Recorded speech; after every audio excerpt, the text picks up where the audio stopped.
Thank you very much. It's great to be here in the National Press Club again. We're at the 12-year anniversary of the Disclosure Project launch here in 2001. And in the intervening 12 years, a lot of water has passed under the bridge. I now have 6 grandchildren. Frightening having me as a grandfather, huh? So one of the things I wanted to do is thank some of the folks here who've done so much to help us over the years. Ambassador McDonald, who worked with President Jimmy Carter, is here. Thank you. And so many notable people. Paula Harris, who has been so instrumental in assisting with the Disclosure Project, and so many unsung heroes of the entire effort. This film you're about to see is the #1 crowd-funded film in the history of crowdfunding of any documentary. And it was due to the support of all the folks like you. There are no investors in this film. It's a documentary about disclosure, contact, and free energy.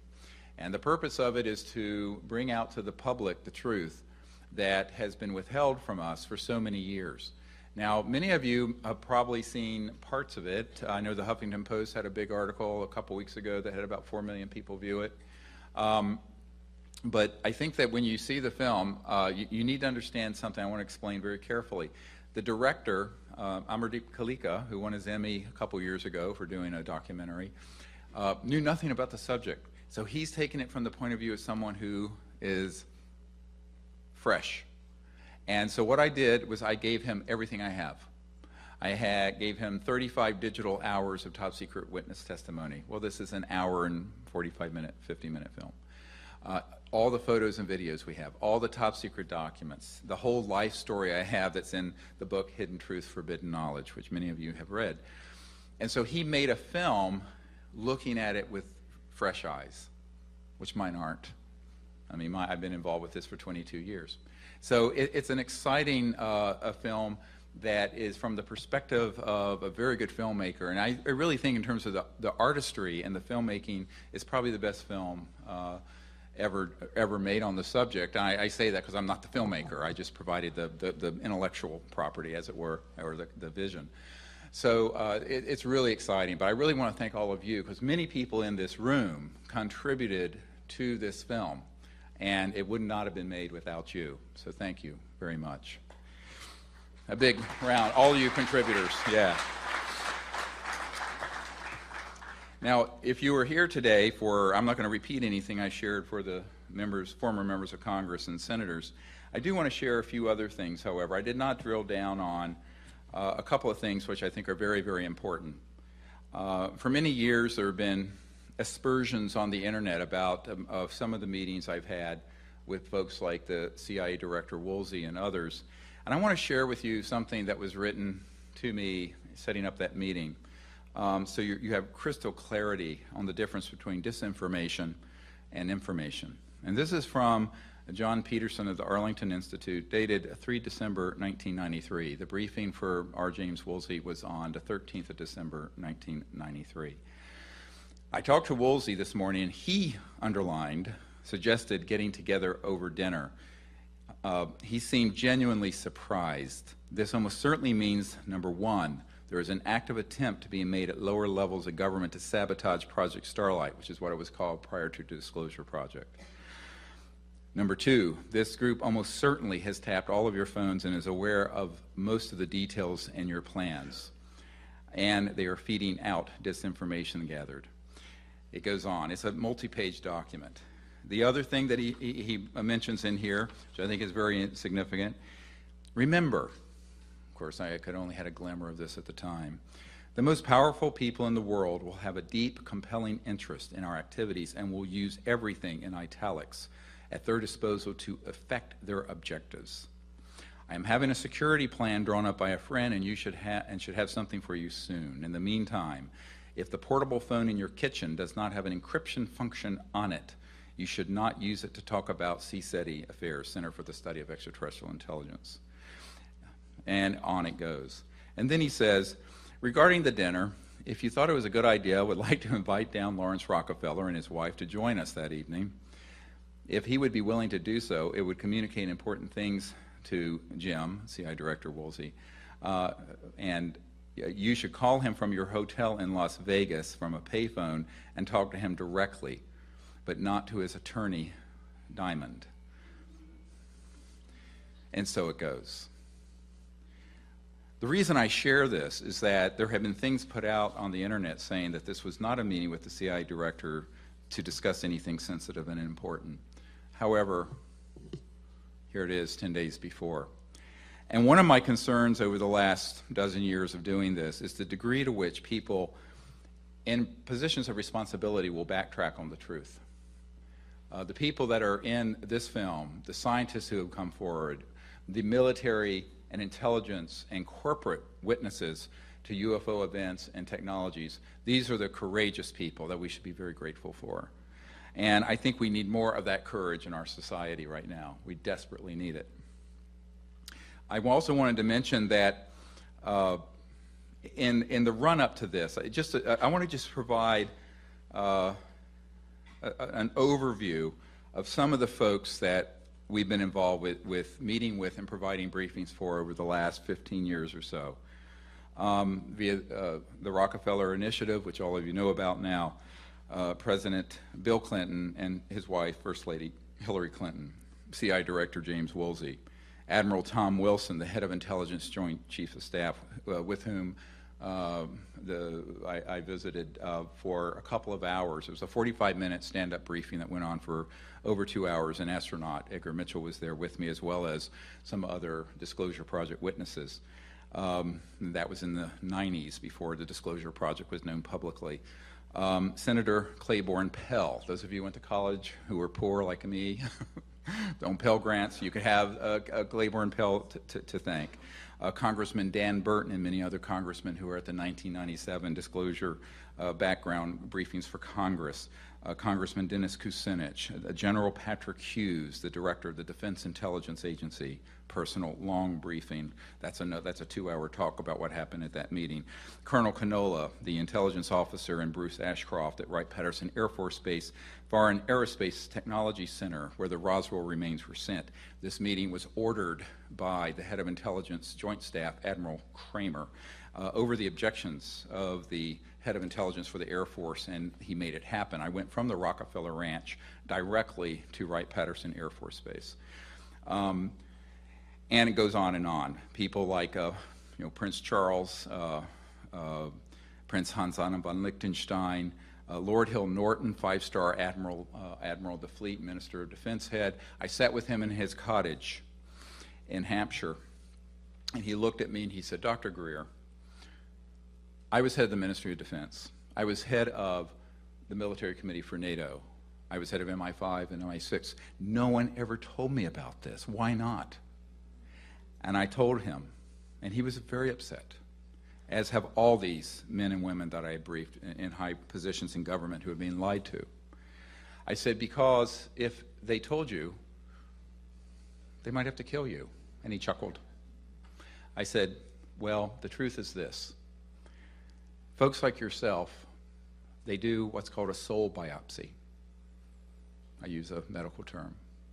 And they do an analysis to see if you're willing to go along with the secrecy. And the secrecy entails keeping from the public, not only that we're not alone, but that there are civilizations visiting us whose technologies we have studied for over 60 years and have figured out how they operate. And anyone who cares about humanity, about the earth, about the biosphere, about ending world poverty, will understand that these technologies would give us a civilization without poverty and pollution. However, it would upend and terminate the multi-$100 trillion oil, gas, coal, and nuclear industry. And I said, what would you have done if you knew of such a group that was keeping this secret? He said, I wouldn't have stood for it for a bloody moment. I said, that's why they didn't tell you. That's why they didn't tell you. You would not have put up with criminal and illegal secrecy that has resulted in the state of the world today. And for that reason, you were kept in the dark. And there have been people in your position who knew, yes. Have been there CIA directors who knew, yes. Dick Helms knew. Bill Colby knew. Bush Sr. knew. However, if you're someone who hasn't come from a certain pedigree, it doesn't matter what your rank is. This is an existential threat to our democracy, and as Eisenhower pointed out, it will become a threat to our way of life and our freedom, and so it has been. And this is why we have to start a new civilization based on the truth. One of the meetings I had that was of great interest, to me at least, was with the Secretary General's family at Boutros-Boutros-Ghali at the United Nations.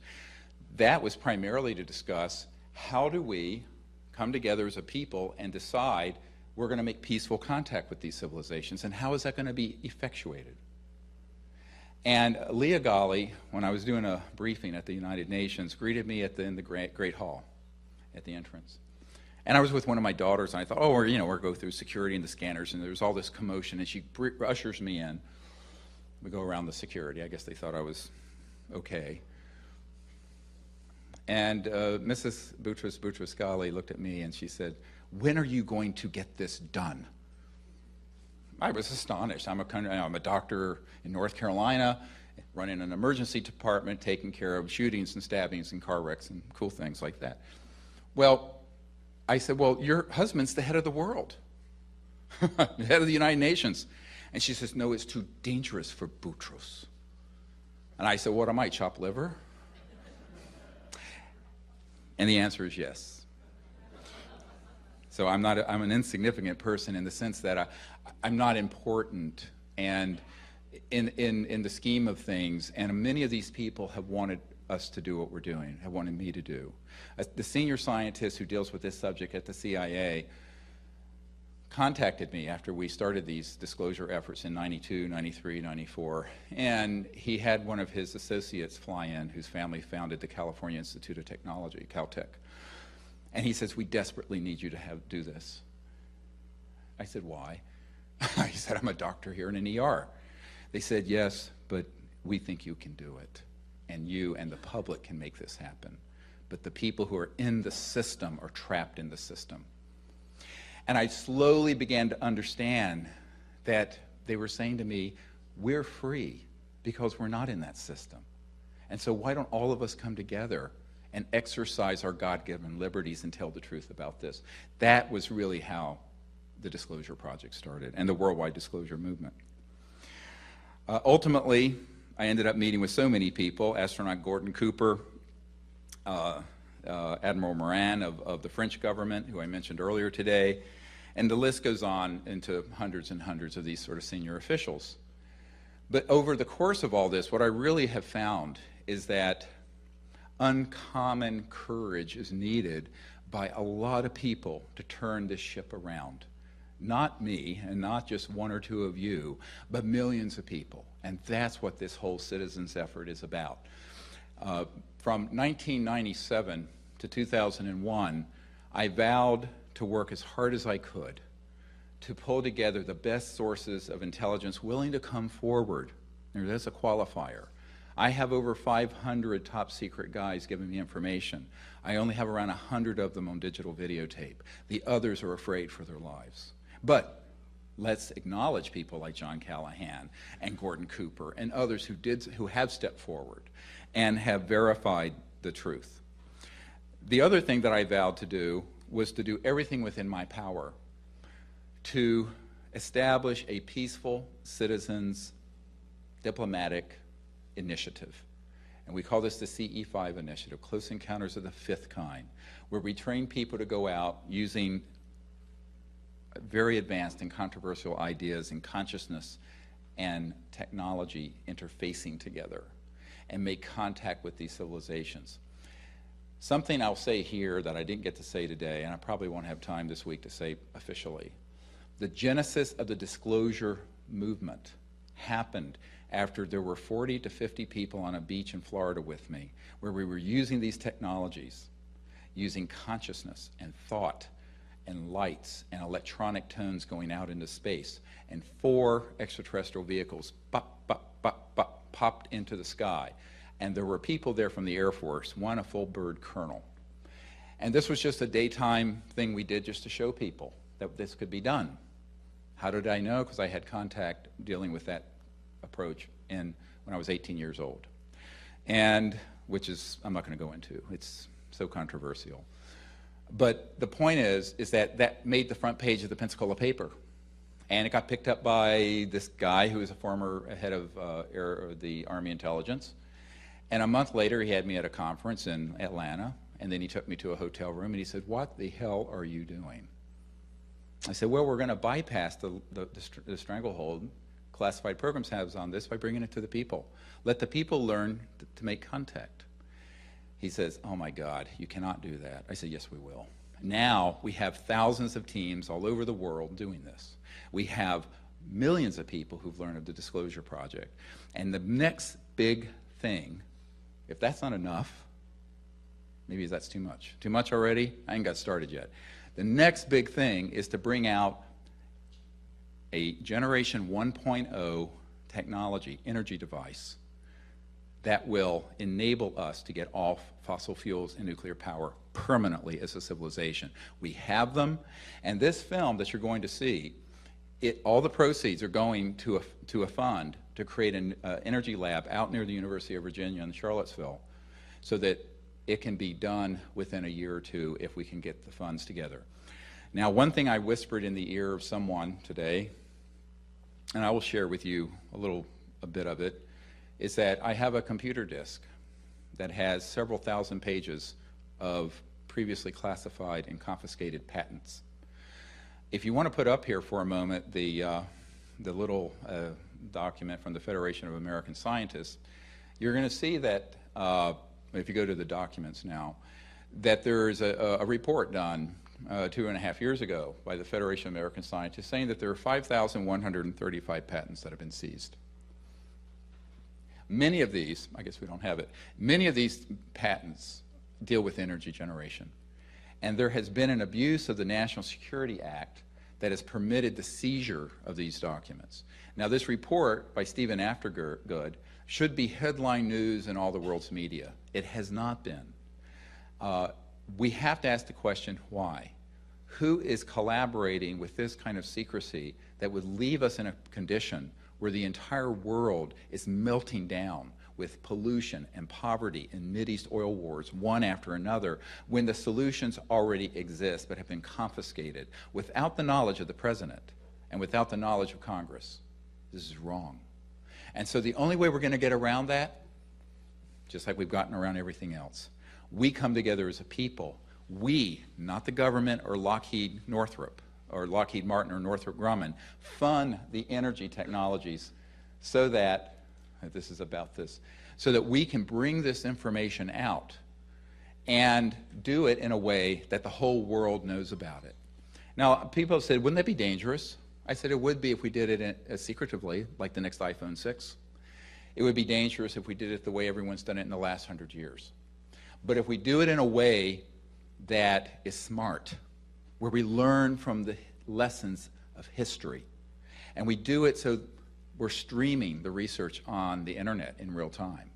Anything that we get is in multiple safe storage locations, and the instant we get a fully operational device that is pulling energy out of the zero-point energy field that supports the fabric of space-time, it's been proven to exist, go look it up, that is going to be released to the public, for you, for our children, and our grandchildren, and our great-grandchildren.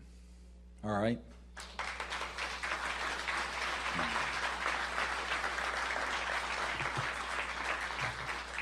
Now, I know I don't want to go into a very long presentation here because you want to see the movie and not me, which is rightly so.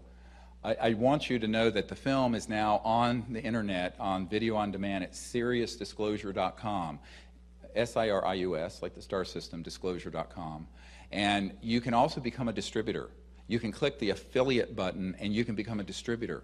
And all of it is a fundraiser, except the people who are affiliates also get some of the revenue to support your research and your network and your environmental green efforts and what have you.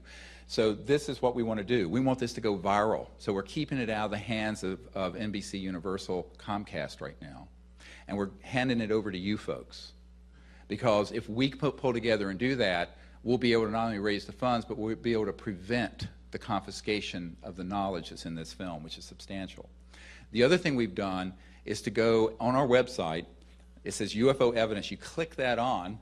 We might be able to show that. And There are dozens and dozens and dozens of hours of top secret testimony and documents of government sources and photographs and videotapes and information about the new energy and what have you, much more than could fit in an hour and 50-minute film.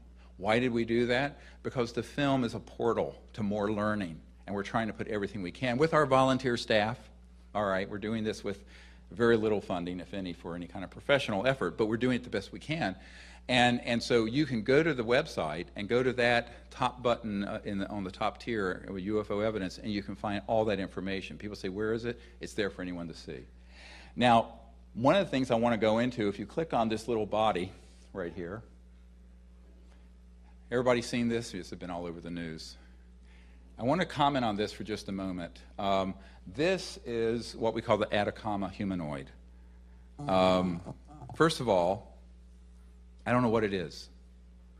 Every scientist has looked at it and says, oh my God, it looks like an alien. Well, perhaps. We don't know. It's a mystery. It's an enigma wrapped in a mystery, wrapped in something amazing.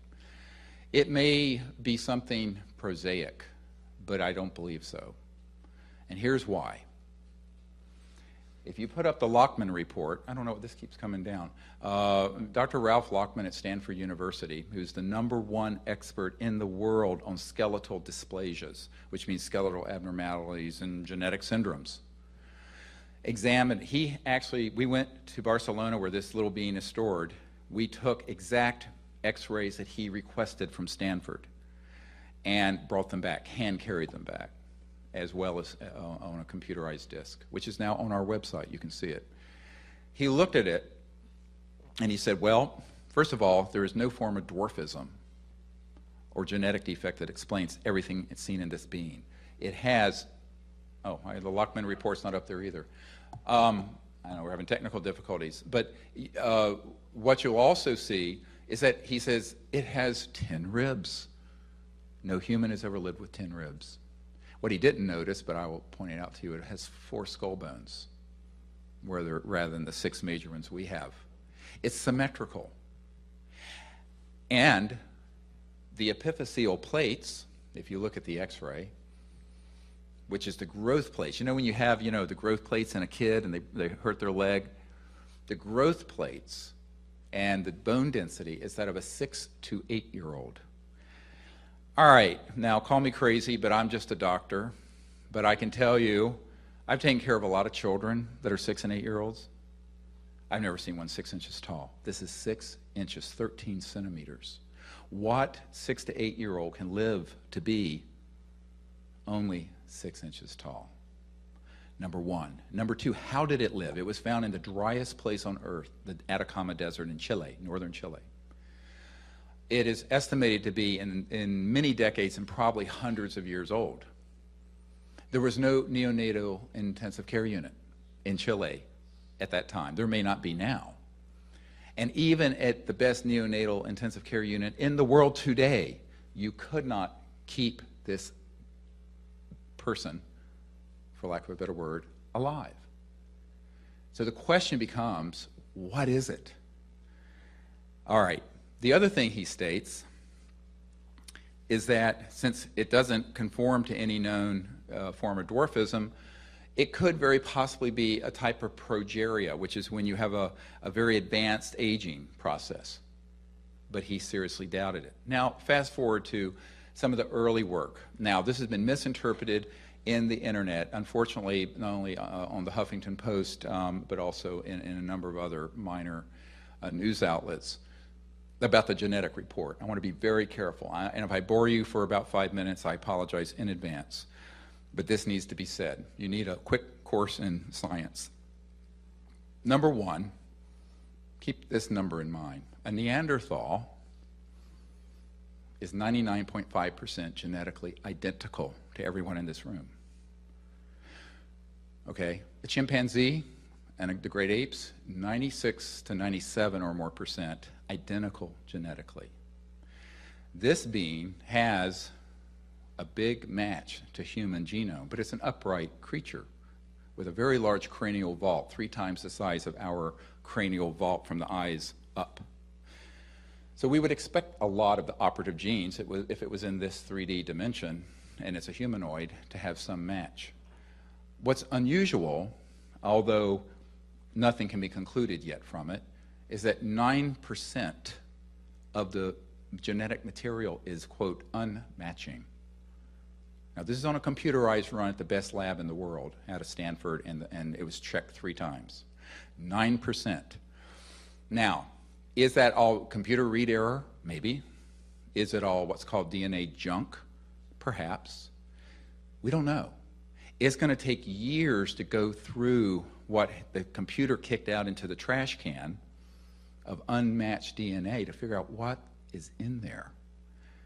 Dr. Nolan, the Stanford head of the team, doesn't know.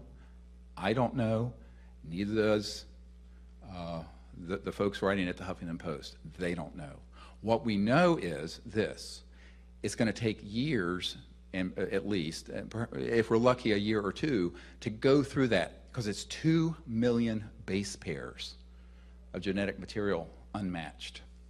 Now, if you were dealing with my DNA or yours, and you had a lot of unmatching, you just leave it alone, because we know we're just humans. And it's just like, well, it was a computer error, or it's this or that. But when you have something that looks like that, it keeps disappearing off the screen, I apologize. What you have is something that cannot just be tossed away. Because so far, and this is something I want you to listen to extremely carefully, the genes that control for progeria, advanced aging, or dwarfism are showing no mutations. This is a 6-inch, 6 to 8-year-old. Get it? Why isn't there something in there? So this is still a mystery. Now, once the geneticists said, well, there's a lot of matching, 99% is matching to human, and said it, well, human, used the word human, the media that aren't well-versed in genetic research said, oh, well, case closed. Case is just starting. It has just begun. And I can tell you that it may be years before we get an answer on this. And the other thing that's come to light is that there may be more of these. And the scientific team at Stanford and others have said if there's more than one, it is sort of case closed, that it can't just be a one-off mutation. There's something very strange going on. We're on the lead to one that may exist and have been found in Puerto Rico. There are reports that there are more of these that are in Chile, and we have videotapes and photographs of a creature that looks very similar to this one that was a little more mature, maybe less than a foot tall, that was found in Russia, was kept alive for a number of months apparently, and died in the captivity of a rather eccentric woman. I found out about it in 1996, but too late. The FSB, which took the place of the KGB, had apparently confiscated it by then. My point in saying all this is that we have to do expeditions to the Atacama. We have to do probably a year or 2 or 3 of research. And I'll remind people that the Human Genome Project cost billions of dollars and took 10 years and thousands of scientists. We're just going into something that's basically an unknown. So we have to be very careful. I'm not saying it's ET. I'm saying we don't know. But looking at the big clinical picture, it just cannot just be a normal defected human if it lived to be 6 to 8 years of age and is only 6 inches tall. Moreover, and this gets into a little more controversial information, but hey, why not? I might as well in for a dime, in for a dollar. There have been teams of people who have gone into that area after they identified this, who met with native peoples who said, there have been more of these that have been seen, and we've seen them alive running around. We've also seen luminous, sort of trans-dimensional, if you will, energy forms that look like basically like eggs or circular objects that have come down into the foothills of the Andes. And so there's a great deal of research that has to be done. An expedition to do this properly would cost probably 10 times what it costs to do this documentary. And if somebody wants to underwrite that, I'll be there with bells on. The point is, there's a great deal of mysterious information around this, and we have to be very careful to proclaim it one thing or another. People are proclaiming it ET. I'm saying we don't know quite what it is. Other people are saying, we solved the mystery because it has so much human DNA in it. No, we're not saying that either, because there's still this 9% unmatched, which could be everything from computer read error to junk DNA to where the mystery of how this thing existed. So I just want to have all of you keep that in mind and bring you up to date on that. And finally, did that make sense to folks? I know people say I'm too professorial, but people need to learn some science. I want to finally say that this has really been a labor of love for me and my family and everyone who's been helping us. You know, I've been doing this for 23 years. When I started, imagine, you know, being a 35-year-old doctor going up to provide the first briefing to the CIA director on this. It's hard. You know, but I get emotional thinking about this meeting. Excuse me. But the CIA director, at the end of the meeting, looked at me and he said, you know, this should be disclosed. And because I'd given him a briefing, a set of action points that I also provided in the briefing for President Obama. And I said, we really need to get this under control. And I said, we need your help in disclosing this. And he looked at me, he says, well, Dr. Greer, how do we disclose that which we have no access or control over?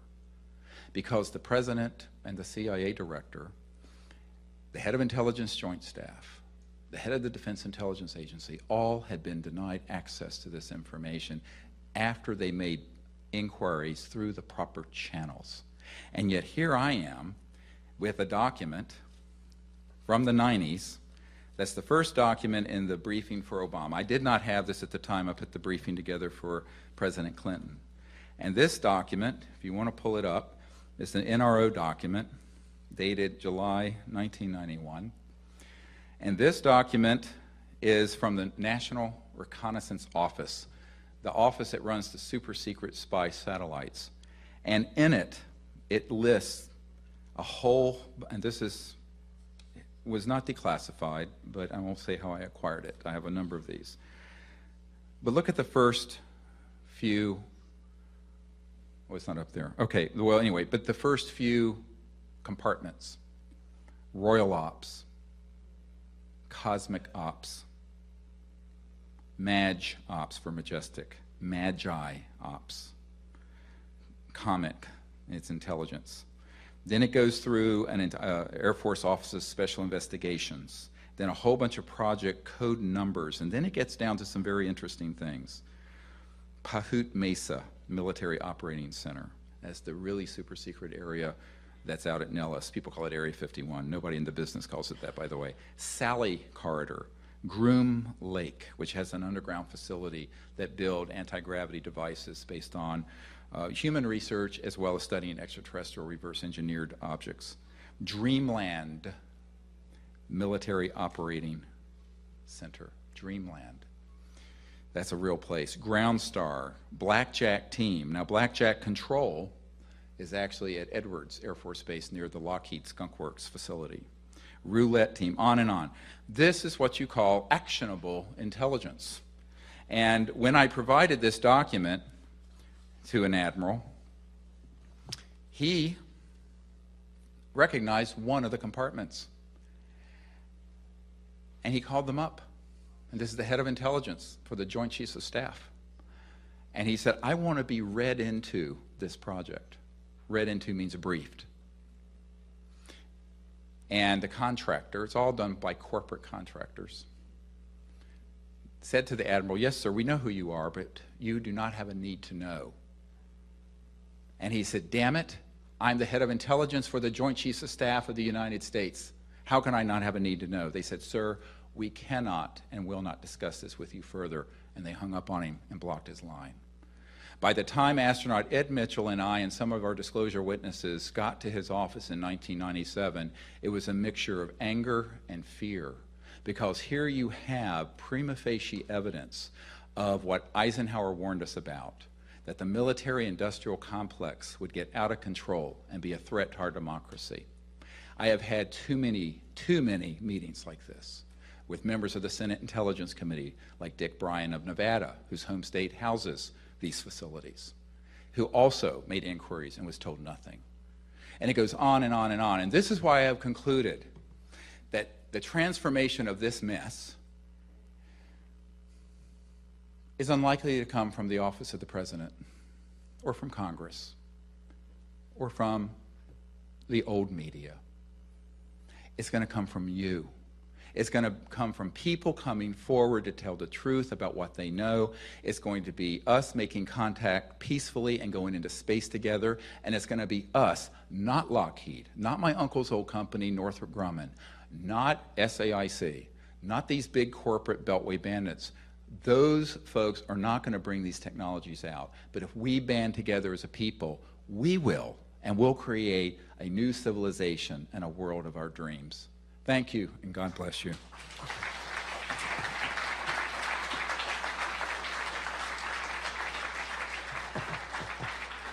So I think they wanted to take like a quick 10-minute break if you want to take a rest stop, and then they're going to show the film. Is that the plan? Yeah? Or you want to go right into the film? Yeah? Okay, we'll go right into the film. No. I'm not running this show. Hey, someone who's producing this, I don't care.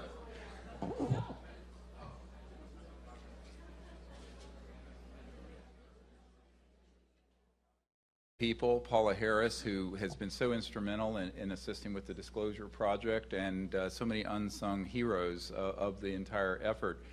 This film you're about to see is the #1 crowd-funded film in the history of crowdfunding of any documentary. And it was due to the support of all the folks like you.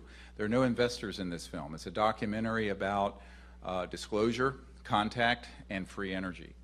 And the purpose of it is to bring out to the public the truth that has been withheld from us for so many years.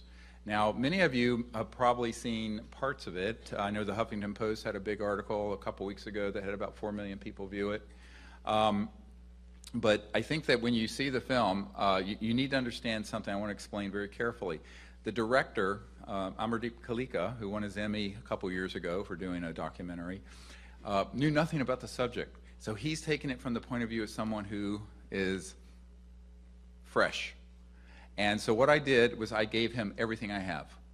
I gave him 35 digital hours of top secret witness testimony. Well, this is an hour and 45-minute, 50-minute film. All the photos and videos we have, all the top secret documents, the whole life story I have that's in the book Hidden Truth, Forbidden Knowledge, which many of you have read.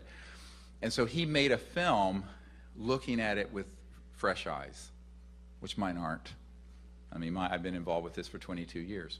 So it's an exciting a film that is from the perspective of a very good filmmaker. And I really think in terms of the artistry and the filmmaking, it's probably the best film ever made on the subject. I say that because I'm not the filmmaker. I just provided the intellectual property, as it were, or the vision.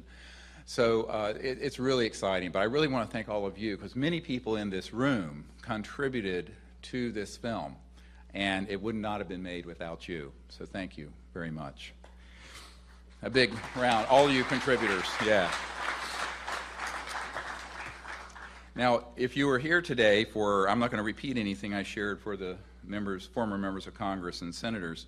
I do want to share a few other things, however. I did not drill down on a couple of things which I think are very, very important. For many years, there have been aspersions on the internet about some of the meetings I've had with folks like the CIA Director Woolsey and others. And I want to share with you something that was written to me setting up that meeting. So you have crystal clarity on the difference between disinformation and information. And this is from John Peterson of the Arlington Institute, dated 3 December 1993. The briefing for R. James Woolsey was on the 13th. Thank you very much. It's great to be here in the National Press Club again. We're at the 12-year anniversary of the Disclosure Project launch here in 2001.